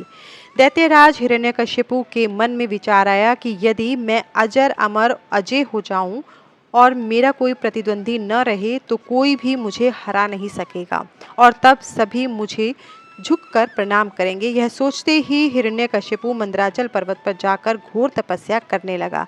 तपस्या हेतु वह एक पैर के अंगूठे पर खड़ा था। सिर के ऊपर दोनों हाथ जोड़े आसमान की ओर देखते हुए वह घोर तपस्या कर रहा था। इधर जब हिरण्यकशिपु तपस्या में लीन था तो देवताओं ने असुरों से अपना राज्य छीन लिया। वे आनंद पूर्वक अपना राज्य करने लगे। हिरण्यकशिपु की तपस्या का तेज दिन प्रतिदिन बढ़ता ही जा रहा था। उसके तप की अग्नि से देवता तप्त हो उठे। भयभीत होकर ब्रह्मा जी के पास गए। तब सब देवताओं ने हाथ जोड़कर ब्रह्मा जी को प्रणाम किया। तत्पश्चात उन्होंने बताया कि हे प्रभु, दैत्यराज हिरण्यकशिपु की तपस्या के तेज से सब लोग भयभीत हो रहे हैं। आप कृपा करके हमें भय मुक्त कीजिए। सब देवताओं की प्रार्थना सुनकर ब्रह्मा जी हिरण्यकशिपु को वर देने के लिए उस स्थान पर गए जहाँ वह तपस्या कर रहा था। वहां जाकर उन्होंने हिरण्यकशिपु से कहा, वत्स, मैं तुम्हारी तपस्या से बहुत प्रसन्न हूँ। तुम जो चाहो मांग सकते हो। मैं तुम्हारी मनोकामना अवश्य पूरी करूंगा। ब्रह्मा जी के ये वचन सुनकर हिरण्यकशिपु ने आंखें खोल दी और हाथ जोड़कर सामने खड़े ब्रह्मा जी को प्रणाम किया। तत्पश्चात वह बोला, हे प्रजापति, हे पितामह, मैं चाहता हूँ कि मुझे कभी भी मृत्यु का भय न हो। मैं किसी अस्त्र शस्त्र पाश वज्र सूखे पेड़ पर्वत जल अग्नि से न मरूं। देवता दैत्य मुनि सिद्धवर अथवा सृष्टि की कोई भी रचना मेरा वध न कर सके। दिन रात स्वर्ग नरक पृथ्वी पाताल अंदर बाहर कहीं भी किसी भी समय मेरी मृत्यु न हो सके। ब्रह्मा जी ने प्रसन्न होते हुए कहा, तथास्तु, तुम्हें तुम्हारे अभिष्ट फलों की प्राप्ति अवश्य ही होगी। जो वरदान तुमने मांगा है वह अवश्य फलीभूत होगा। तुमने 96,000 वर्षों तक तपस्या करके मुझे प्रसन्न किया है। अब तुम सुखपूर्वक राज्य करो। अपना इच्छित वरदान प्राप्त करके दैत्यराज हिरण्यकशिपु बहुत प्रसन्न हुआ और हाथ जोड़कर ब्रह्मा जी की स्तुति करने लगा। तत्पश्चात ब्रह्मा जी अंतर्धान हो गए। हिरण्यकशिपु अपने घर वापस चला गया। वहां पहुंचकर उसके मन में यह विचार आया कि अब मैं अमर हो गया हूँ। अब कोई भी मुझे मार नहीं सकता, इसलिए अब मुझे अपने राज्य का विस्तार करना चाहिए। यह विचार मन में आते ही उसने तीनों लोकों पर अपना अधिकार स्थापित करने का निर्णय किया। उसने देवताओं से भयंकर संग्राम किया और उन्हें हराकर उनके राज्य पर अधिकार कर लिया। देवता अपने प्राणों की रक्षा हेतु वहां से भाग खड़े हुए और भगवान श्री हरि विष्णु के पास पहुंचे। भगवान श्री हरि के पास पहुंचकर देवताओं ने उन्हें अपनी व्यथा सुनाई और उनसे अपनी पीड़ा और कष्टों को दूर करने की प्रार्थना की। तब विष्णु जी ने उन्हें आश्वासन दिया कि वे स्वयं हिरण्यकशिपु का वध करके उन्हें उसके अत्याचारों से मुक्ति दिलाएंगे। भगवान विष्णु का आश्वासन पर देवता उन्हें धन्यवाद कर वैकुंठ लोक से वापस आ गए। वे अपनी रक्षा के लिए अलग अलग जगहों पर निवास करने लगे। उधर श्री हरि विष्णु ने देवताओं को उनके कष्टों से मुक्ति दिलाने हेतु दैत्यराज हिरण्यकशिपु का संहार करने का निश्चय किया, परंतु ब्रह्मा जी द्वारा दिए गए वरदान को भी उन्हें पूरा करना था। तब विष्णु जी ने ऐसा रूप धारण किया जो आधा मनुष्य के जैसा था और आधा शेर जैसा। ऐसा अत्यंत भयानक रूप धारण कर विष्णु जी अग्नि के समान प्रलयंकारी नजर आ रहे थे। नृसिंह के रूप में श्री हरि ने दैत्यराज हिरण्यकश्यपु की नगरी में प्रवेश किया। उस समय सूर्यास्त का समय हो रहा था। उनका यह अनोखा भयानक रूप देखकर दैत्य सेना के वीर उन पर टूट पड़े और उनसे युद्ध करने लगे। तब पल भर में ही उन्होंने सब दैत्यों को मार गिराया और राजमहल की ओर चल दिए। तभी विष्णु जी के परम भक्त और दैत्यराज हिरण्यकश्यपु के पुत्र प्रहलाद की दृष्टि नृसिंह भगवान पर पड़ी। प्रहलाद बोला, हे पिताजी, ये अद्भुत रूप धारण किए नृसिंह अवतार मुझे तो भगवान जान पड़ते हैं। इनकी वीरता की प्रशंसा करना तो असंभव है, अतः आपको इनकी शरण में चले जाना चाहिए। अपने पुत्र की इन बातों को सुनकर दैत्यराज हिरण्यकश्यपु को बहुत क्रोध आ गया। वह बोला, पुत्र, तुम बिना कारण ही भयभीत हो रहे हो। तुम दैत्यों के अधिपति के पुत्र हो, तुम्हें इस प्रकार कायरता भरी बातें कदापि नहीं करनी चाहिए। यह कहकर हिरण्यकश्यपु ने अपने सैनिकों को आदेश दिया कि शीघ्र जाकर विचित्र आकृति वाले उस जीव को बंदी बनाकर यहाँ ले आओ। अपने स्वामी दैत्यराज हिरण्यकश्यपु की आज्ञा पाकर उनके वीर दैत्यगण नृसिंह भगवान को पकड़ने के लिए दौड़े, परंतु उनके समीप जाते ही वे भस्म हो गए। अब दैत्यराज स्वयं युद्ध करने के लिए अपने अस्त्र शस्त्रों सहित आगे आए। तब भगवान नृसिंह और दैत्यराज हिरण्यकश्यपु में बहुत भयानक युद्ध हुआ, परंतु भगवान नृसिंह के आगे दैत्यराज हिरण्यकश्यपु की एक न चली। नृसिंह ने हिरण्यकश्यपु को खींचकर अपनी जंघा पर लेटा लिया और उसकी छाती को अपने नाखूनों से चीर दिया। उसके प्राण पखेरु उड़ गए। तभी हिरण्यकश्यपु के पुत्र प्रहलाद ने वहां आकर नृसिंह भगवान के चरणों में अपना सिर झुकाकर क्षमा याचना की। भगवान विष्णु ने प्रहलाद को आशीर्वाद देकर हिरण्यकश्यपु का राज्य सौंप दिया। जैसे ही देवताओं को हिरण्यकश्यपु के मारे जाने की सूचना मिली, वे बहुत प्रसन्न होकर नृत्य कर श्री हरि विष्णु की स्तुति करने लगे। आकाश में मंगलगान की ध्वनि गूंजने लगी तथा फूलों की वर्षा होने लगी। इस प्रकार हिरण्यकश्यपु का वध करने के पश्चात प्रहलाद को राज्य सौंपकर भगवान नृसिंह वहां से अंतर्धान हो गए। तत्पश्चात सभी प्रसन्नतापूर्वक अपने अपने लोगों को चले गए। सनत कुमार जी बोले, हे व्यास जी, एक बार हिरण्याक्ष के पुत्र अंधक से उसके भाइयों ने मजाक उड़ाते हुए कहा, अंधक, तुम तो अंधे और कुरूप हो, भला तुम राज्य का क्या करोगे? दैत्यराज हिरण्याक्ष तो मूर्ख थे, जो भगवान शिव की इतनी कठोर तपस्या कर उन्हें प्रसन्न करके भी तुम जैसा कुरूप, नेत्रहीन और बेडोल पुत्र वरदान में प्राप्त किया।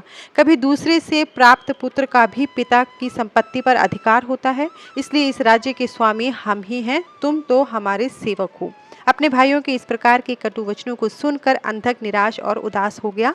रात के समय जब सब सो रहे थे तो वह अपने राजमहल को छोड़कर निर्जन, सुनसान और भयानक डरावने वन में चला गया। वहां उस सुनसान जंगल में जाकर उसने तपस्या आरंभ कर दी। वह 10,000 वर्षों तक घोर तपस्या करता रहा, परंतु जब कोई परिणाम नहीं निकला तो उसने अपने शरीर को अग्नि में जलाकर होम करना चाहा। ठीक उसी समय स्वयं ब्रह्मा जी वहां प्रकट हो गए।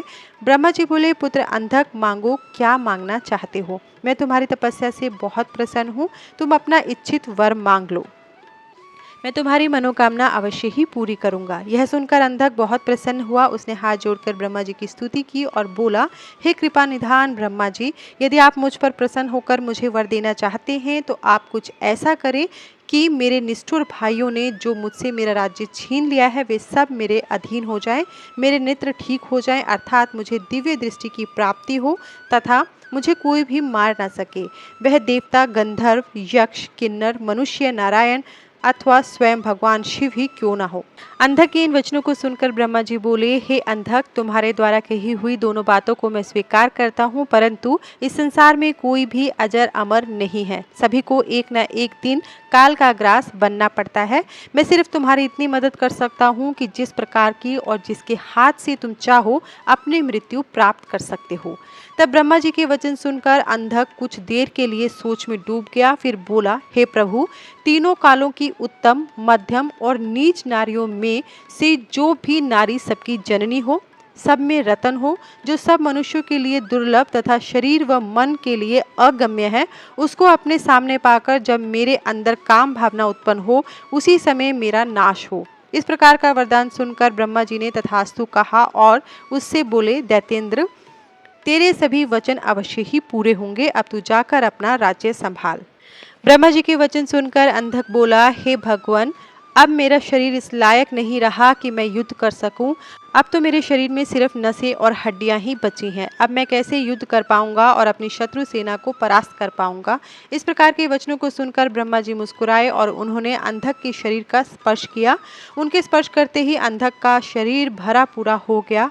अब वह परम शक्तिशाली योद्धा जान पड़ता था, जिसके सामने अच्छे से अच्छा वीर भी न टिक पाए। इस प्रकार अंधक को मनोवांछित वर देकर ब्रह्मा जी वहां से अंतर्धान हो गए। तत्पश्चात अंधक भी प्रसन्नतापूर्वक अपने घर की ओर चल दिया। जब अंधक ने अपने राज्य में प्रवेश किया तो यह जानकर कि अंधक ने ब्रह्मा जी से वरदान प्राप्त किया है, सारे दानव उसके वश में होकर उसके दास बनकर रहने लगे। तब अंधक ने विचार किया कि हमें दैत्य साम्राज्य का विस्तार करना चाहिए और अपने घोर शत्रु देवताओं को पराजित करके उनके राज्य पर अपना अधिकार स्थापित कर लेना चाहिए। यह सोचकर दैत्यराज अंधक ने अपनी विशाल दैत्य सेना के साथ स्वर्ग लोक पर आक्रमण कर दिया और स्वर्ग पर अपना आधिपत्य जमाकर देवराज इंद्र को अपना बंधक बना लिया। तत्पश्चात उसने नागों, सुपर्णों, श्रेष्ठ राक्षसों, गंधर्वों, यज्ञों, मनुष्यों, ऊंचे ऊंचे पर्वतों और भयानक वृक्षों और सिंहों को भी युद्ध में परास्त कर अपने अधीन कर लिया। अंधक मदांध होकर कुमार्गी हो गया। उसने स्वर्ग, भूतल और रसातल की सर्वश्रेष्ठ सुंदरियों को अपनाकर उनके साथ रमणीय विहार किया। दिन पर दिन वह बुराई के दलदल में धंसता जा रहा था। उसने वैदिक धर्म का पूर्णतः त्याग कर दिया था। एक दिन उसके दुर्योधन, वैदस और हस्ती नामक तीनों मंत्री उसके पास आए और बोले, हे दैत्येंद्र, हमने मंदराचल पर्वत की एक गुफा में एक मुनि को देखा है जो कि योग ध्यान में मगन आंखें बंद करके बैठा है। उस रूपवान मुनि के मस्तक पर अर्धचंद्र, कमर में गजेंद्र की खाल बंधी है, सिर पर जटाजूट, गले में खोपड़ियों की माला तथा उसके शरीर पर बड़े भयानक सांप लिपटे हुए हैं। उस मुनि के एक हाथ में त्रिशूल तो दूसरे में डमरू है। अपने गौर अंगों पर उसने भस्म लपेट रखी है। उस तपस्वी का वेश बड़ा ही अद्भुत है। साथ ही एक विकराल वानर अनेक आयुधों को धारण किए उस तपस्वी की रक्षा कर रहा है। वहीं उनके पास एक सफेद रंग का बैल बंधा हुआ है। उस तपस्वी के पास ही एक सुंदर रतन स्वरूपा नारी बैठी है जो संपूर्ण शुभ लक्षणों से युक्त है। उसका रूप बड़ा मनोहारी है जो सभी के मन को मोह लेता है। उसने सुंदर मूंगे, मोती, मणियों और सोने के रतन जड़ित आभूषणों को धारण किया हुआ है। वह इतनी रूपवती है कि जो उसे एक बार देख लेता है उसकी आंखों का होना सफल हो जाता है। उस परम सुंदरी को एक बार देख लेने के बाद संसार की अन्य किसी स्त्री को देखने की आवश्यकता न पड़ेगी। स्वामी, आप इस त्रिलोकी के अधिपति हैं। आपके पास इन संसार की सभी बहुमूल्य धरोहर है। ऐसी परम सुंदरी रूपवती नारी को भी आपके अनमोल राज्य की शोभा बढ़ानी चाहिए। अतः आप हमारे साथ चलें और उस सुंदरी को यहाँ ले आएं। अपने वीर मंत्रियों के इस प्रकार के वचन सुनकर दैत्येंद्र अंधक बहुत प्रसन्न हुआ और उसके मन में उस सुंदर नारी को देखने की इच्छा बलवती हो गई। उसने अपने मंत्रियों को आदेश दिया कि तुम शीघ्र वहां जाकर उस तपस्वी से उसकी सुंदर स्त्री को मांगकर मेरे पास ले आओ। अपने स्वामी दैत्यराज अंधक की आज्ञा पाकर वे तीनों मंत्री पुनः उसी स्थान पर गए और भगवान शिव से बोले, हे महातपस्वी ब्राह्मण, हमारे स्वामी दैत्यराज अंधक आपकी भार्य की सुंदरता के विषय में जानकर उन पर मोहित हो गए हैं और उन्हें अपनी पटरानी बनाना चाहते हैं। आप सहर्ष उन्हें हमें सौंप दें। उनके ऐसे वचनों को सुनकर शिव जी को बहुत क्रोध आया, परंतु वे फिर भी सिर्फ इतना ही बोले, दैत्यों, ये मेरी भार्य है। ये स्वयं शक्ति संपन्न और सिद्धि रूपा है। देवी स्वयं अपने भक्तों के कष्टों को दूर करती हैं। आप अपनी परेशानी इन्हें बताइए, ये अवश्य ही आपके दुखों को दूर करेंगी। भगवान शिव के ये वचन सुनकर क्रोधित और मंदांध दैत्य कुछ न बोले और वहां से वापस चले गए। तब दैत्यराज अंधक को उन्होंने वहां घटित हुई सारी बातें बढ़ा चढ़ाकर बताई, जिन्हें सुनकर दैत्यराज का क्रोध 7वें आसमान पर चढ़ गया। तब वह मूढ़ बुद्धि दैत्य सुंदरी को देखने के लिए आतुर हो उठा। उसने स्वयं वहां जाकर उस रत्नों में सर्वश्रेष्ठ रत्न को अपने साथ लाने का निश्चय किया।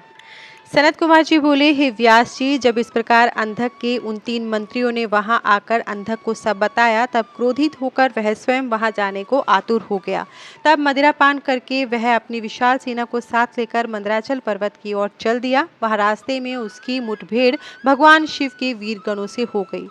उनमें बड़ा भारी युद्ध हुआ। शिवगणों ने दैत्य सेना को मार मार के वहां से भगा दिया। वीर बलशाली दैत्य विरोचन, बलि, बाणासुर, सहस्त्रबाहु आदि बड़ी दृढ़ता से लड़े, परंतु शिवगणों ने उन्हें वहां से खदेड़ कर ही दम लिया। उस समय वहां की धरती रक्त से लाल हो गई। जब असुरों की सेना ने देखा कि वे किसी भी प्रकार से शिवजी के गणों को नहीं हरा पाएंगे, तब वे स्वतः ही वहां से लौट गए।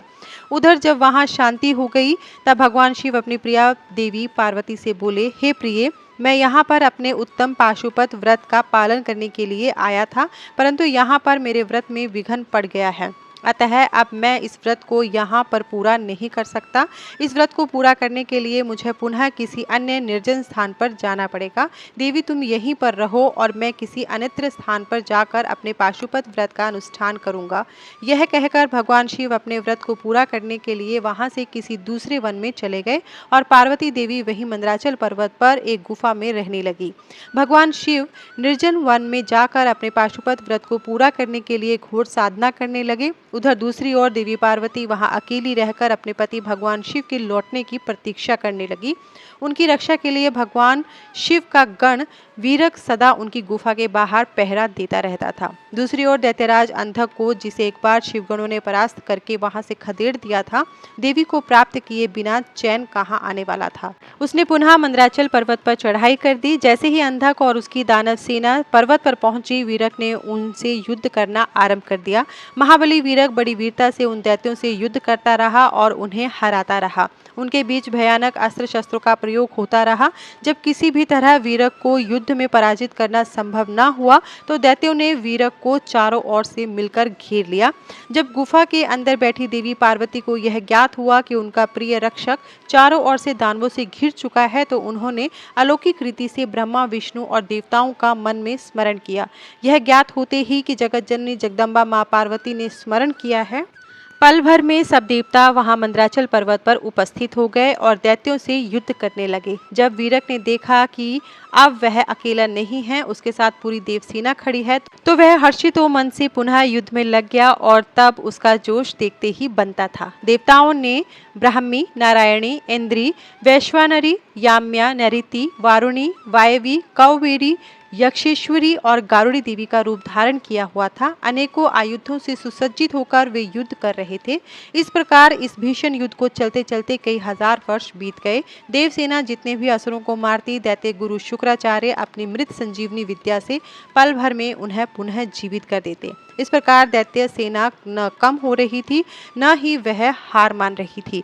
युद्ध दिन प्रतिदिन और भयानक होता जा रहा था। भगवान शिव भी अपना पाशुपत व्रत पूरा करके वहां मंदराचल पर्वत पर वापस आ गए। जब भगवान शिव पाशुपत व्रत को पूरा करके मंदराचल पर्वत पर लौटे, तो उन्होंने देखा कि दैत्येंद्र अंधक ने अपनी विशाल सेना के साथ पुनः आक्रमण किया हुआ है। उनके वीरगण और अनेकों रूप धारण किए देवियां अंधक और उसकी सेना से युद्ध कर रही हैं। ये देखकर भगवान शिव को बहुत क्रोध आया कि मेरी अनुपस्थिति में इस दुष्ट दैत्य ने मेरी पत्नी को परेशान किया है। क्रोधित देवादिदेव महादेव जी अंधक से युद्ध करने लगे, परंतु दैत्येंद्र बहुत चालाक था।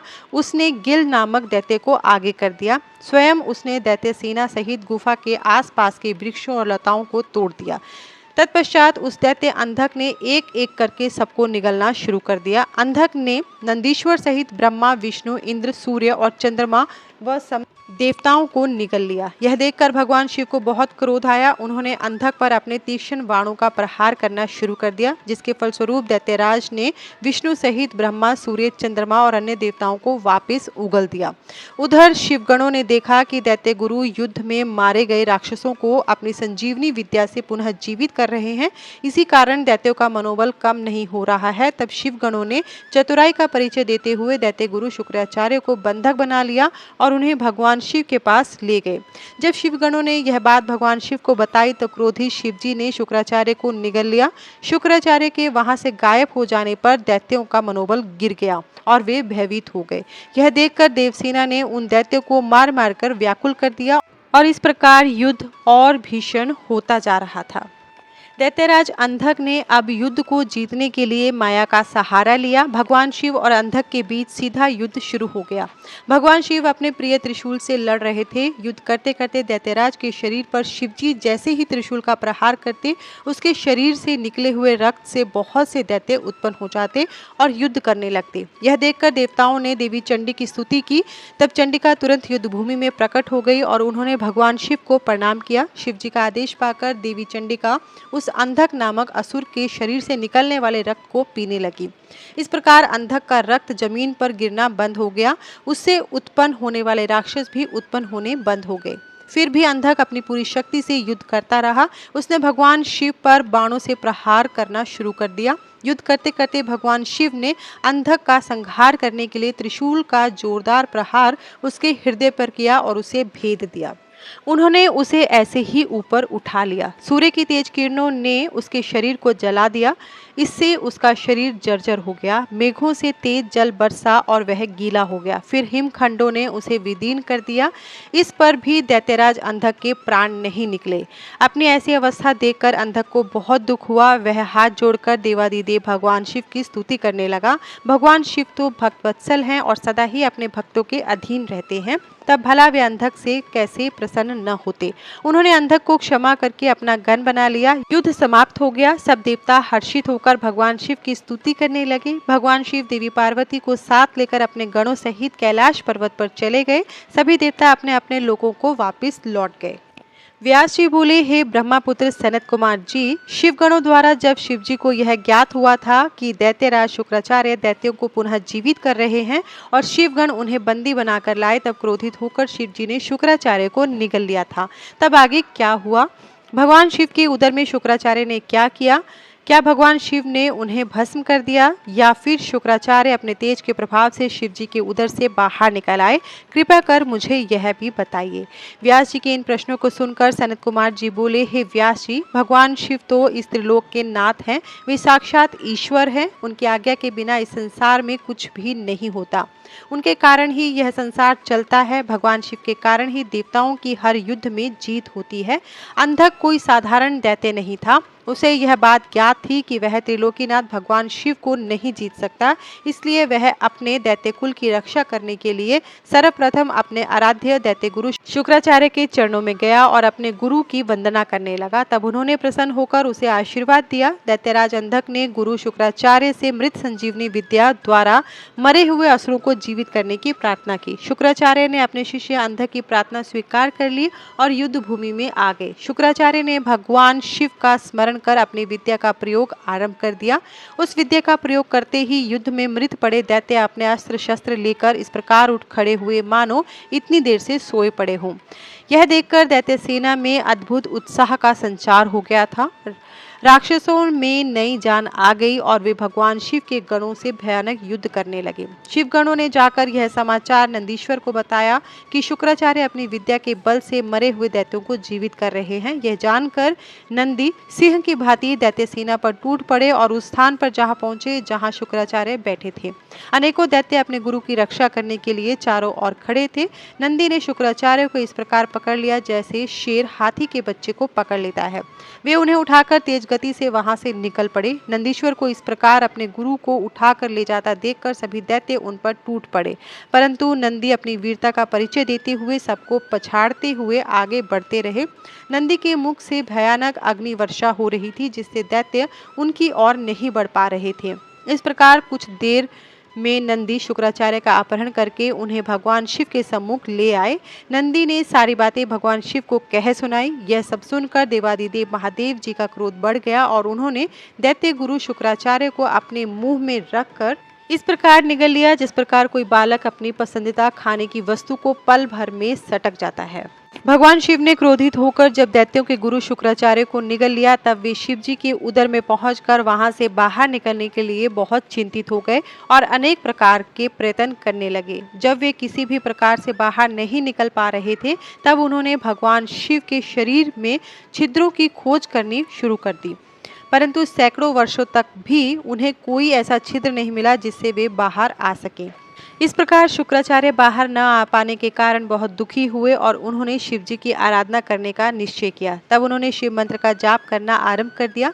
शिव मंत्र का जाप करते करते शुक्राचार्य शिव जी के शुक्राणुओं द्वारा उनके लिंग मार्ग से बाहर आ गए। हाथ जोड़कर भगवान शिव की स्तुति करने लगे। तब भगवान शिव और देवी पार्वती ने शुक्राचार्य को अपने पुत्र रूप में स्वीकार कर लिया और मुस्कुराने लगे। शिव जी बोले, हे भृगुनंदन, आप मेरे लिंग मार्ग से शुक्र की तरह बाहर निकले हैं, इसलिए आज से आप शुक्र नाम से विख्यात होंगे। आज से तुम मेरे और पार्वती के पुत्र हुए तथा सदा संसार में अजर अमर रहोगे। तुम्हें आज से मेरा परम भक्त माना जाएगा।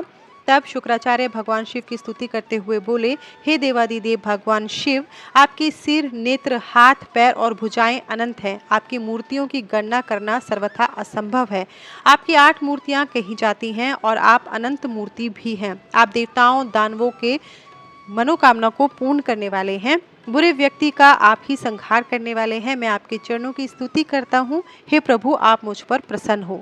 दैत्य गुरु शुक्राचार्य की ऐसी स्तुति सुनकर भक्तवत्सल भगवान शिव बहुत प्रसन्न हुए। तत्पश्चात भगवान शिव से आज्ञा लेकर शुक्राचार्य पुनः असुर सेना में चले गए और तब से वे शुक्राचार्य के रूप में विख्यात हुए। सनत कुमार जी बोले, हे महामुनि व्यास, भगवान शिव के उदर में शुक्राचार्य ने शिव मंत्र का जाप कर बाहर आने का मार्ग खोज लिया और बाहर आकर शिव जी की आज्ञा पाकर वहां से पुनः असुर राज्य में चले गए। तत्पश्चात 3000 वर्षों के बाद वह वेदों का पाठ करने वाले शुक्राचार्य के रूप में पृथ्वी पर पुनः शिव जी से उत्पन्न हुए। दूसरी ओर अंधक को भगवान शिव ने अपने त्रिशूल पर उसी प्रकार लटकाया हुआ था। दैत्यराज शुक्राचार्य ने देखा कि दैत्यराज अंधक उसी त्रिशूल पर लटका हुआ है जिस त्रिशूल से देवादिदेव भगवान शिव ने उसे मारने के लिए आघात किया था। उसे देखकर उन्हें आश्चर्य हुआ कि अंधक के प्राण अभी तक नहीं निकले हैं और वह उसी प्रकार त्रिशूल पर लटका हुआ है। भगवान शिव के 108 नामों से उनकी स्तुति कर रहा है। अंधक की स्तुति से प्रसन्न होकर भगवान शिव ने अंधक को त्रिशूल के अग्रभाग से नीचे उतारा और उस पर दिव्य अमृत की वर्षा की और उससे कहा, हे दैत्येंद्र, मैं तुम्हारी इस उत्तम भक्ति भावना से बहुत प्रसन्न हूँ। तुमने नियम पूर्वक मेरी आराधना की है। तुम्हारे मन में जितनी भी बुराई और पाप थे वे सब तुम्हारी शुद्ध हृदय से ही हुई स्तुति से धुल गए हैं। तुमने पुण्य की प्राप्ति की है। मैं प्रसन्न हूँ। तुम जो चाहो वर मांग सकते हो। मैं तुम्हारी कामना अवश्य ही पूरी करूंगा। भगवान शिव के ये वचन सुनकर दैत्यराज अंधक बहुत प्रसन्न हुआ और बोला, भगवान, मैं दोनों हाथ जोड़कर आपसे अपने द्वारा किए हुए हर बुरे कार्य अपराध के लिए क्षमा मांगता हूँ। आप मेरे अपराधों को कृपा पूर्वक क्षमा करें। पूर्व में मैंने आपके और माता पार्वती के विषय में जो भी बुरा बोला या सोचा हो उसके लिए मुझे बहुत खेद है। मैंने यह सब अज्ञानतावश किया है। अब मैं एक दीन भक्त बनकर आपकी शरण में आया हूँ। मुझे मेरे द्वारा किए गए अपराधों के लिए क्षमा कर दे। हे देवादिदेव, मैं आपसे वरदान में सिर्फ यही मांगना चाहता हूँ कि आप में और माता पार्वती में मेरी अगाध श्रद्धा, भावना व भक्ति बनी रहे। मेरे मन में कभी भी कोई बुरा विचार न आए। मैं शांत हृदय से सदैव आपके नाम का स्मरण व चिंतन करता रहूं। मुझ में कभी भी आसुरी तत्व घर न कर पाएं। यही वरदान मुझे प्रदान कीजिए। अंधक ये वचन कहकर पुनः भगवान शिव और माता पार्वती के ध्यान में मगन हो गया। भगवान शिव की कृपा दृष्टि उस पर पड़ते ही उसे अपने पहले जन्म का स्मरण हो गया। उसके सभी मनोरथ पूर्ण हो गए। भक्तवत्सल भगवान शिव ने प्रसन्न होकर अंधक को अपना गण बना लिया और उसे उसका इच्छित वरदान प्रदान किया। तो आज की कथा यहीं पर समाप्त होती है। कल की कथा में हम जानेंगे शुक्राचार्य को मृत संजीवनी की प्राप्ति किस प्रकार हुई, भगवान शिव से मृत्युंजय नामक मृत्यु को जीत लेने वाली उत्तम विद्या उन्हें कैसे मिली, यह जानेंगे और बहुत कुछ जानेंगे। साथ में ही हम जानेंगे वानासुर के बारे में और भी बहुत सी कहानियाँ जो शिव पुराण में हैं, बहुत सी कथाएं हम आगे के अध्याय में जानेंगे। धन्यवाद।